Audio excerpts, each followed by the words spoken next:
Good morning students. अज असी करांगे दर्शन बुलंदवी दीयां कवितावां। ठीक है, जिहदी सब तो फर्स्ट कविता है वेल।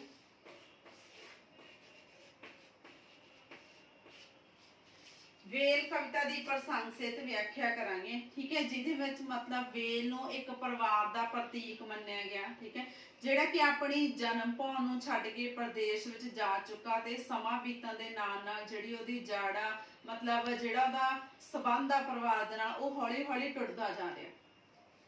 सुक रही वेल दी जड़ अजे हरी है। कवि की कहता प्रदेश गए व्यक्ति की परिवारिक संबंधां दी वेल आ जिहड़ी ओह हौली हौली सुकदी जा रही है।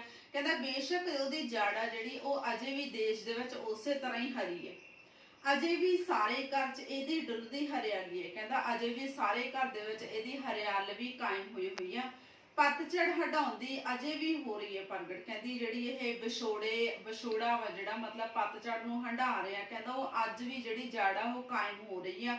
अपनी हर करूंबल तो अपनी जड़ नाल जुड़ के बहुत अग दे भरे साहन बहुत औड़ दी जहर पीती है। औड़ की है जिहड़ी मींह ना पैण दी स्थिति हुंदी है।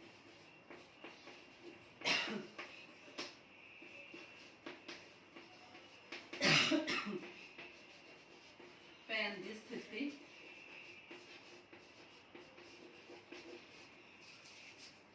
कवि की कहता जिहड़ी जड़ दे नाल जुड़ के हर करूंबल ओ प्रगट हो रहा भी जिहड़ा परिवार आ भावें कि ओह प्रदेश दे परिवार जिहड़ा पंजाब दे विच रह रहा प्रदेश हो चुका पर कहता उन्हां दा जिहड़ा संबंध आ ओह पूरी तरह नहीं तोड़िया गया।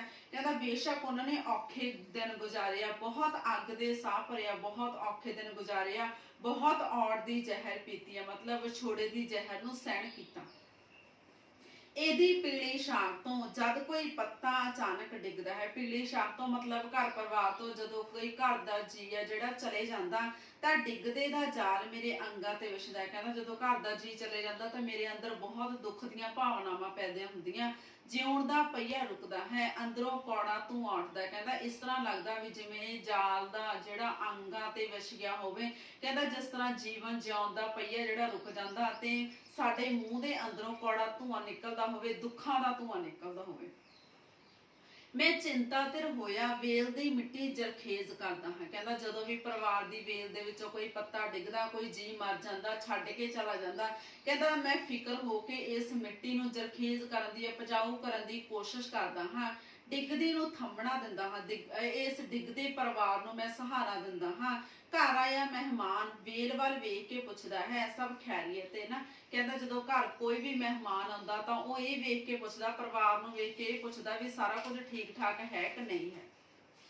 एक प्रश्न अपनियां हजारां अखां नाल घर दा ऑपरेशन करदा। कहंदा जदों मैनूं कोई मेहमान आके पुछदा भी सब कुछ ठीक ठाक है। कहंदा मैं इस प्रश्न का उत्तर देने दे लई अपनियां हजारां अखां दे नाल घर दा ऑपरेशन करदा मतलब घर दा सब कुछ देखदा। प्रश्न दी झोली च वेल दी मिट्टी किरण लगदी। कहंदा इन्हां प्रश्नां दी झोली दे विच वेल दी परिवार दी मिट्टी किरण लगदी है डिगण लगदी है। मेहमान हैरान होके अपनी किरदी मिट्टी नूं वेल किवें महफूज है। कहंदा जिहड़े मेहमान ने ओह हैरान होके चले जाते हैं भी जिहड़े प्रदेश गए व्यक्ति तो बाद उन्हां दा जिहड़ा परिवार है वह किवें ठीक ठाक है जां नहीं ठीक ठाक। सैकेंड कविता है संदा दा सफर।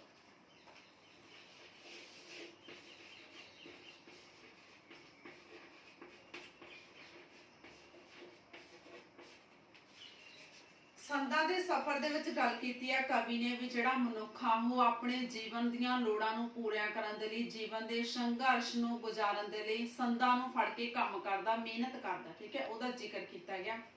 संदा नाल जरब खांदियां मेरे हत्थां 'च बिजली दौड़दी है। कहता जदों मैं अपने हत्थां दे विच संद नूं फड़ के काम करन दी कोशिश करदा तां मेरे हत्थां दे विचों बिजली निकलदी है एक चमक जी पैदा हुंदी है।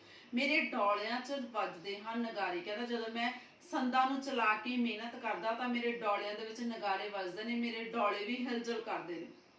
मेरे कंबदे हत्थ स्थिर हो जाते हैं। जिहड़े मेरे हत्थ कंबदे हुंदे सी ओह संद फड़न दे नाल स्थिर हो जाते हैं मतलब एक जगह ते टिक जाते हैं।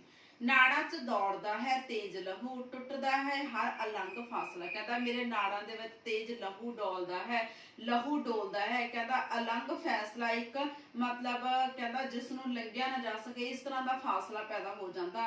ਗੂੜਾ ਹੁੰਦਾ ਹੈ ਸਦੀਵੀ ਰਿਸ਼ਤਾ। ਕਹਿੰਦਾ ਇਸ ਤਰ੍ਹਾਂ ਪ੍ਰਾਪਤੀ ਜਿਹੜਾ ਹਰ ਰਿਸ਼ਤਾ ਹੈ ਉਹ ਗੂੜਾ ਹੋ ਜਾਂਦਾ।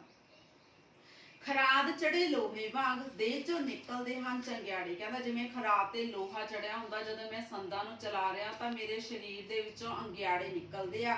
ਹਾਰ ਹੰਭ ਗਏ ਪਿਤਾ ਦਾ ਮੁੜਕਾ ਮੇਰੀ ਦੇਹ ਚੋਂ ਸਿਮਦਾ ਹੈ। ਕਹਿੰਦਾ ਜਿਹੜੇ ਮੇਰੇ ਪਿਤਾ ਸੀ ਉਹ ਮਿਹਨਤ ਕਰਨ ਦੇ ਬਾਵਜੂਦ ਵੀ ਹਾਰ ਹੰਭ ਕੇ ਹੁਣ ਬੈਠ ਚੁੱਕੇ ਆ, ਤੇ ਕਹਿੰਦਾ ਜਿਹੜਾ ਉਹਨਾਂ ਦਾ ਪਸੀਨਾ ਉਹ ਮੇਰੇ ਸਰੀਰ ਦੇ ਵਿੱਚੋਂ ਨਿਕਲਦਾ ਹੈ। ਉਹਦਾ ਅਦਿੱਖ ਖੁਰਦਰਾ ਹੱਥ ਮੇਰੀ ਪਿੱਠ ਥਾਪਦਾ ਹੈ। ਕਹਿੰਦਾ ਜਦੋਂ ਮੇਰੇ ਪਿਤਾ ਜੀ ਹਾਰ ਹੰਭ ਕੇ ਬੈਠ ਕੇ ਮਿਹਨਤ ਕਰਕੇ ਬੈਠ ਕੇ, ਕਹਿੰਦਾ ਉਹਨਾਂ ਦਾ ਜਿਹੜਾ ਹੱਥ ਸੀ ਜਦੋਂ ਮੈਨੂੰ ਥਾਪੀ ਦਿੰਦੇ ਆ, ਜਦੋਂ ਮੈਨੂੰ ਕਿਸੇ ਕੰਮ ਲਈ ਉਤਸ਼ਾਹਿਤ ਕਰਦੇ ਆ, ਕਹਿੰਦਾ ਉਹਨਾਂ ਦਾ ਜਿਹੜਾ ਖੁਰਦਰਾ ਹੱਥ ਹੈ ਉਹ ਮੇਰੀ ਪਿੱਠ ਤੇ ਵੱਜਦਾ ਹੈ।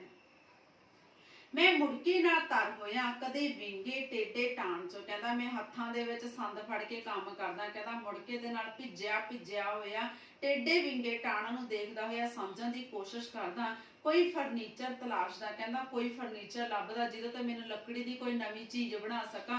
ਕਦੀ ਇੱਟਾਂ ਗਾਰੇ 'ਚ ਗਵਾਚਾ ਕੋਈ ਘਰ ਉਸਾਰਦਾ। ਕਹਿੰਦਾ ਕਦੀ ਕਦੀ ਮੈਂ ਇੱਟਾਂ ਇਕੱਠੀਆਂ ਕਰਕੇ ਘਰ ਉਸਾਰਨ ਦੀ ਕੋਸ਼ਿਸ਼ ਕਰਦਾ। ਕਦੀ ਪੱਥਰਾਂ ਦੇ ਹੱਥ 'ਚੋਂ ਕੋਈ ਬੁੱਤ ਤਲਾਸ਼ਦਾ। ਕਹਿੰਦਾ ਕਦੀ ਮੈਂ ਪੱਥਰਾਂ ਦੇ ਵਿੱਚੋਂ ਬੁੱਤ ਲੱਭਣ ਦੀ ਕੋਸ਼ਿਸ਼ ਕਰਦਾ ਵੀ ਮੈਂ ਸੰਦਾਂ ਦੇ ਨਾਲ ਆਪਣੀ ਜ਼ਿੰਦਗੀ ਗੁਜ਼ਾਰਨ ਲਈ ਆਪਣੀ ਜੀਵਨ ਦੀਆਂ ਲੋੜਾਂ ਨੂੰ ਪੂਰੀਆਂ ਕਰਨ ਦੀ ਕੋਸ਼ਿਸ਼ ਕਰਦਾ। ਕਦੀ ਹੱਥਾਂ ਦੇ ਸਾਂਚੇ ਵਿੱਚ ਢਾਲ ਕੇ ਲੋਹਾ ਦਿੰਦਾ ਹਾਂ ਨਵੀਨ ਅਵਸਥਾ ਨੂੰ ਜਨਮ। ਕਹਿੰਦਾ ਕਦੀ ਕਦੀ ਮੈਂ ਆਪਣੇ ਹੱਥਾਂ ਦੇ ਨਾਲ ਸੰਦਾਂ ਨੂੰ ਢਾਲ ਕੇ ਮਤਲਬ ਉਹਨਾਂ ਨੂੰ ਨਵੀਆਂ ਚੀਜ਼ਾਂ ਬਣਾਉਣ ਦੀ ਕੋਸ਼ਿਸ਼ ਕਰਦਾ ਹਾਂ। ਕਦੀ ਬ੍ਰਸ਼ ਤੇ ਰੰਗਾਂ ਚੋਂ ਸਿਰਜਦਾ ਹਾਂ ਪਲ ਆਪਣਾ। ਕਦੀ ਕਦੀ ਕਹਿੰਦਾ ਮੈਂ ਬ੍ਰਸ਼ ਤੇ ਰੰਗਾਂ ਦੇ ਨਾਲ ਕੁਝ ਨਵਾਂ ਸਿਰਜਣ ਦੀ ਕੋਸ਼ਿਸ਼ ਕਰਦਾ ਹਾਂ।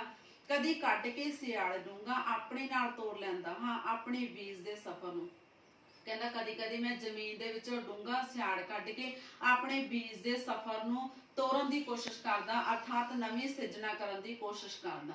ਇੰਜ ਚੁੱਕ ਲੈਂਦਾ ਹਾਂ ਭਾਰ ਆਪਣਾ ਪਿੱਠ ਤੇ। ਕਹਿੰਦਾ ਇੰਜ ਮੈਂ ਆਪਣੀਆਂ ਜੀਵਨ ਦੀਆਂ ਲੋੜਾਂ ਪੂਰੀਆਂ ਕਰਨ ਦੇ ਲਈ ਜ਼ਿੰਦਗੀ ਦੇ ਵਿੱਚ ਬਹੁਤ ਸਾਰੇ ਭਾਰ ਚੁੱਕਦਾ, ਮਤਲਬ ਬਹੁਤ ਸਾਰੀਆਂ ਮੁਸ਼ਕਲਾਂ ਦਾ ਸਾਹਮਣਾ ਕਰਦਾ ਤਾਂ ਜੋ ਚੁੱਲ੍ਹੇ ਦੀ ਬਰਫ਼ ਪਿਘਲਦੀ ਰਹੇ। ਕਹਿੰਦਾ ਤਾਂ ਜੋ ਮੇਰੇ ਚੁੱਲ੍ਹੇ ਦੇ ਵਿੱਚ ਰੋਟੀ ਪੱਕਦੀ ਰਹੇ, ਮੁੜਕੇ ਦੀਆਂ ਘਰਾਲਾਂ 'ਚ ਨਿਖਰਦਾ ਰਹੇ। ਕਹਿੰਦਾ ਮੁੜਕੇ ਦੇ ਵਿੱਚ ਮੇਰਾ ਜਿਹੜਾ ਜੀਵਨ ਦਾ ਸੰਘਰਸ਼ ਆ ਉਹ ਚੱਲਦਾ ਰਹੇ। ਮੇਰੇ ਹਿੱਸੇ ਦਾ ਅਸਮਾਨ ਛੱਤ ਦਾ ਸਤੀਰ ਰਹੇ। ਕਹਿੰਦਾ ਜਿਹੜਾ ਮੇਰੇ ਹਿੱਸੇ ਦਾ ਅਸਮਾਨ ਆ ਉਹ ਸਤੀਰ ਤੇ ਸਦਾ ਕਾਇਮ ਰਹੇ। ਮੋਢਿਆਂ ਤੇ ਸਹੀ ਸਲਾਮਤ। ਕਹਿੰਦਾ ਜਿਹੜੇ ਮੇਰੇ ਮੋਢਿਆਂ ਤੇ ਨਗਾਰੇ ਵੱਜਦੇ ਨੇ ਉਹ ਵੀ ਸਹੀ ਸਲਾਮਤ ਰਹਿਣ। ਮੇਰੇ ਲਹੂ 'ਚ ਤੁਰਦਾ ਰਹੇ ਮੇਰੇ ਸੰਦਾਂ ਦਾ ਸਫ਼ਰ। ਕਹਿੰਦਾ ਮੇਰੇ ਲਹੂ ਦੇ ਵਿੱਚ ਸੰਦਾਂ ਦਾ ਸਫ਼ਰ ਜਿਹੜਾ ਉਹ ਚੱਲਦਾ ਰਹੇ। ਨੈਕਸਟ ਹੈ ਕਵਿਤਾ ਹੈ ਅਬੋਲ ਸ਼ਬਦਾਂ ਦਾ ਲਹੂ। ਇਹ ਪ੍ਰਵਾਸ ਦਾ ਕਿਹਾ ਸਰਾਪ ਕਿ ਮੇਰੀ ਭਾਸ਼ਾ ਦੇ ਬੋਲ। ਇਹਦੇ ਵਿੱਚ ਗੱਲ ਕੀਤੀ ਆ ਵੀ ਜਿਹੜਾ ਇੱਕ ਪ੍ਰਵਾਸੀ ਆ ਉਹ ਆਪਣੀ ਮਾਂ ਬੋਲੀ ਨੂੰ ਭੁੱਲਦਾ ਜਾ ਰਿਹਾ ਤੇ ਆਪਣੇ ਹੋਰ ਸ਼ਬਦਾਂ ਨੂੰ ਅਪਣਾ ਰਿਹਾ। ਇਹ ਪ੍ਰਵਾਸ ਦਾ ਕਿਹਾ ਸਰਾਪ। ਕਹਿੰਦਾ ਜੇ ਇਹ ਪ੍ਰਵਾਸੀਆਂ ਦਾ ਕਿਹੋ ਜਿਹਾ ਸਰਾਪ ਆ, ਮੇਰੀ ਭਾਸ਼ਾ ਦੇ ਬੋਲ, ਮੇਰੀ ਜਿਹੜੀ ਭਾਸ਼ਾ ਦੇ ਬੋਲ ਨੇ ਕਿਸੇ ਖੂੰਜੇ ਪਈ ਸਤਾਰ ਵਾਂਗ ਖਾਮੋਸ਼ ਨੇ। ਕਹਿੰਦਾ ਜਿਵੇਂ ਖੂੰਜੇ ਦੇ ਵਿੱਚ ਸਤਾਰ ਪਈ ਹੁੰਦੀ ਆ ਉਸੇ ਤਰ੍ਹਾਂ ਖਾਮੋਸ਼ ਹੋਏ ਨੇ। ਮੇਰੀ ਜੀਭਾਂ ਤੇ ਪੱਥਰ ਵਾਂਗ ਅਬੋਲ ਨੇ। ਕਹਿੰਦਾ ਭਾਵੇਂ ਮੇਰੀ ਮਾਤ ਭਾਸ਼ਾ ਮੈਨੂੰ ਆਉਂਦੀ ਹੈ ਪਰ ਫਿਰ ਵੀ ਮੇਰੀ ਜੀਭ ਤੇ ਅਬੋਲ ਰਹੀ ਹੋਈ ਹੈ, ਮੈਂ ਉਹਨੂੰ ਬੋਲ ਨਹੀਂ ਸਕਦਾ ਤੇ ਪਰਾਈ ਭਾਸ਼ਾ ਦੀ ਲੋੜ ਹੈ। ਕਹਿੰਦਾ ਇੱਥੇ ਰਹਿ ਕੇ ਮੈਨੂੰ ਪਰਾਈ ਭਾਸ਼ਾ ਦੀ ਵੱਖਰੀ ਭਾਸ਼ਾ ਸਿੱਖਣ ਦੀ ਲੋੜ ਹੈ। ਮੈਨੂੰ ਦਿਨੇ ਅਗਵਾ ਕਰ ਲਿਆ ਹੈ ਮਨ ਚਾਂਦੀ ਦੇ ਦਰਿਆ ਦੁਆਲੇ। ਕਹਿੰਦਾ ਮੇਰਾ ਮਨ ਆ ਜਿਹੜਾ ਉਹ ਚਾਂਦੀ ਦੇ ਦਰਿਆ ਦੁਆਲੇ, ਮਤਲਬ ਸਿੱਕਿਆਂ ਦੇ ਵਿੱਚ ਜਿਹੜੇ ਬਾਹਰ ਡਾਲਰ ਨੇ ਕਹਿੰਦਾ ਉਹਨਾਂ ਦੇ ਵਿੱਚ ਘੁੰਮ ਫਿਰ ਰਿਹਾ ਹੈ। ਪੱਕੇ ਕੰਡਿਆਂ ਵਾਂਗ ਵੱਜਦਾ ਪਿਆ ਹੈ, ਪੱਕੇ ਕੰਡਿਆਂ ਦੇ ਵਾਂਗ ਆਪਣੀ ਜ਼ਿੰਦਗੀ ਗੁਜ਼ਾਰ ਰਿਹਾ ਤੇ ਅਰਥ ਜ਼ਿੰਦਗੀ ਦਾ ਵਿਸਥਾਰ ਹੈ ਜਮਾ ਖਾਤਿਆਂ 'ਚ ਖੁੱਲਦਾ ਪਿਆ ਹੈ। ਕਹਿੰਦਾ ਭਾਵੇਂ ਮੈਂ ਆਪਣੀ ਮਾਤ ਭਾਸ਼ਾ ਨੂੰ ਭੁੱਲਦਾ ਜਾ ਰਿਹਾ ਪਰ ਫਿਰ ਵੀ ਇੱਥੇ ਰਹਿ ਕੇ ਮੈਂ ਡਾਲਰ ਕਮਾ ਰਿਹਾ ਤੇ ਜਿਹੜਾ ਮੇਰਾ ਇਹ ਡਾਲਰਾਂ ਦਾ ਪੈਸਾ ਹੈ ਉਹ ਖਾਤਿਆਂ ਦੇ ਵਿੱਚ ਜਮਾ ਹੁੰਦਾ ਜਾ ਰਿਹਾ। ਰੋਜੀ ਦਾ ਸਫ਼ਰਨਾਮਾ ਰੂਹ ਦੀ ਲੋਈ ਤੋਂ ਦੂਰ ਹੈ। ਕਹਿੰਦਾ ਜਿਹੜਾ ਰੋਜੀ ਦਾ ਸਫ਼ਰਨਾਮਾ ਹੈ ਬਹੁਤ ਜ਼ਿਆਦਾ ਦੂਰ ਹੈ ਜਿੱਥੇ ਮੈਨੂੰ ਮਾਂ-ਬਾਪ ਦਾ ਵੀ ਪਿਆਰ ਨਹੀਂ ਮਿਲਦਾ ਤੇ ਸਮਝ ਜ਼ਹਿਰ ਵਾਂਗ ਫੈਲਦਾ ਪਿਆ ਹੈ। ਸੋਚਿਆ ਤਾਂ ਇਸ ਤਰ੍ਹਾਂ ਸੀ ਕਿ ਆਪਣੀ ਮਾਤ ਭਾਸ਼ਾ ਦੇ ਸ਼ਬਦ ਵਕਤ ਨਾਲ ਜੀਭਾਂ ਤੇ ਰਸਣਗੇ, ਪਰ ਕਹਿੰਦਾ ਜਿਹੜਾ ਮਾਤ ਭਾਸ਼ਾ ਦੇ ਸ਼ਬਦ ਮੈਂ ਇਹ ਸੋਚਿਆ ਸੀ ਮੇਰੇ ਨਾਲ ਰਹਿਣਗੇ ਪਰ ਇਹ ਤਾਂ ਪਰਿੰਦੇ ਦੀ ਤਰ੍ਹਾਂ ਮੇਰੇ ਤੋਂ ਦੂਰ ਹੋ ਚੁੱਕੇ ਆ। ਠੀਕ ਹੈ, ਨੈਕਸਟ ਲਾਸਟ ਕਵਿਤਾ ਹੈ ਅੰਗੂਠਾ। ਉਹਨਾਂ ਨੇ ਗੁਰਦਖਣਾ ਚ ਕੱਟ ਲਿਆ ਅੰਗੂਠਾ ਮੇਰਾ, ਮੈਂ ਹੋ ਜਾਵਾਂ ਆਪਣੇ ਕਰਮ ਤੋਂ ਖਾਲੀ। ਰਤਾ ਕੋ ਤੜਪ ਕੇ ਅੰਗੂਠਾ ਤਾਂ ਬਣ ਗਿਆ ਇਤਿਹਾਸ, ਅੰਗੂਠੇ ਨੇ ਪਾਇਆ ਹੀਰਾ ਜਨਮ। ਇਹਦੇ ਵਿੱਚ ਅੰਗੂਠੇ ਦੀ ਗੱਲ ਕੀਤੀ ਗਈ ਹੈ। ਕਹਿੰਦਾ ਦਰੋਣਾਚਾਰੀਆ ਨੇ ਮੂਰਤੀ ਬਣਾ ਕੇ ਗੁਰੂ ਧਾਰ ਕੇ ਸ਼ਾਸਤਰ ਵਿਦਿਆ ਵਿੱਚ ਨਿਪੁੰਨਤਾ ਕੀਤੀ ਹੈ ਤੇ ਸੱਜੇ ਹੱਥ ਦਾ ਅੰਗੂਠਾ ਮਤਲਬ ਮੰਗ ਲਿਆ। ਕਹਿੰਦਾ ਜੋ ਕਿ ਤੀਰ ਚਲਾਉਣ ਦੇ ਜੋਗਾ ਨਾ ਰਿਹਾ। ਮਤਲਬ ਜਿਹੜੀ ਇਹ ਅੰਗੂਠਾ ਦੀ ਕਵਿਤਾ ਹੈ ਇਹਦੇ ਸਮੁੱਚੇ ਕਵਿਤਾ ਵਿੱਚ ਸ਼ਾਸਤਰ ਚਲਾਉਣ ਦੀ ਨਿਪੁੰਨਤਾ ਦੀ ਗੱਲ ਕੀਤੀ ਗਈ ਹੈ। ਠੀਕ ਹੈ ਜੀ, ਥੈਂਕ ਯੂ।